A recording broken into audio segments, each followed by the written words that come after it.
नमस्कार। आप सुन रहे हैं द माइथोलॉजी रेडियो। महाभारत की विशाल कथा में जहां पांडवों के शौर्य की गूंज सुनाई देती है, वहीं कुछ ऐसे योद्धा भी थे जिनकी वीरता समय के साथ दबसी गई।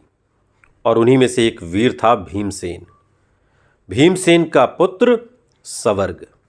ये वही सवर्ग था जो अपनी युवावस्था में ही युद्ध कला में इतना पारंगत था कि गुरु द्रोणाचार्य भी उसकी प्रतिभा देखकर चकित रह गए थे।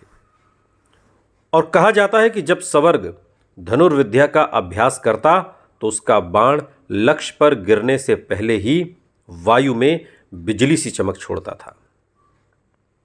सवर्ग भीम और द्रौपदी का पुत्र था, यानी बल और धर्म का संगम। उसके स्वभाव में भीम का तेज और द्रौपदी की दृढ़ता दोनों समाई थी। वो न तो बातों में उग्र था, न युद्ध में दया दिखाने वाला। उसका एक ही व्रत था, धर्म की रक्षा और अधर्म का विनाश। कुरुक्षेत्र के 8वें दिन जब रणभूमि पर कौरव और पांडव दोनों सेनाएं रक्त से भीग चुकी थी, तब सवर्ग पहली बार युद्ध में उतरा। उसके हाथ में धनुष था, आंखों में अग्नि और हृदय में धर्म का संकल्प। उसने कौरव सेना पर टूट पड़ते हुए अनेक योद्धाओं को परास्त किया। उसके बाणों से रथ चूर चूर हो रहे थे, हाथियों की पीठें लहूलुहान हो उठी थीं। शकुनी के पुत्र और कौरवों के सेनापति और कई राजकुमार उसके प्रहारों से धराशायी हुए। लेकिन तभी रणभूमि में उतरे अश्वत्थामा, जो गुरु द्रोणाचार्य के पुत्र थे और दिव्य अस्त्रों के स्वामी। अश्वत्थामा ने सवर्ग की वीरता देखकर कहा, यह बालक नहीं, अग्नि का रूप है। और फिर उसने अपने गुरु द्वारा प्रदत्त नारायण शास्त्र का अंश अस्त्र प्रकट किया।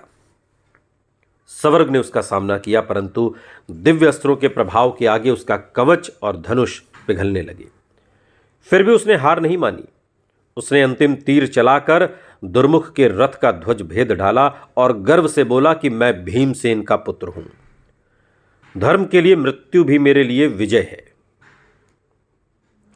अगले ही क्षण अश्वत्थामा का अस्त्र उसे भस्म कर गया। सवर्ग भूमि पर गिर पड़ा, परंतु उसके मुख पर एक मुस्कान थी, जैसे उसे मृत्यु नहीं मुक्ति मिली हो। जब ये समाचार भीम तक पहुंचा तो वो गरज उठे, मेरे पुत्र का रक्त अधर्म से बहाया गया है। अब ये युद्ध केवल बदले का नहीं, धर्म की प्रतिष्ठा का होगा। और कहा जाता है कि उसी दिन भीम ने प्रतिज्ञा की कि वो अश्वत्थामा और दुर्योधन दोनों को उनके कर्मों का फल अवश्य देंगे। सवर्ग का नाम इतिहास में भले ही घटोत्कच या अभिमन्यु जितना प्रसिद्ध न हुआ हो, परंतु उसकी बलिदान गाथा धर्म के प्रति निष्ठा और सत्य के प्रति समर्पण की मिसाल है। वो पांडव वंश का वो दीपक था जिसने युद्ध के अंधकार में भी धर्म का प्रकाश जलाए रखा।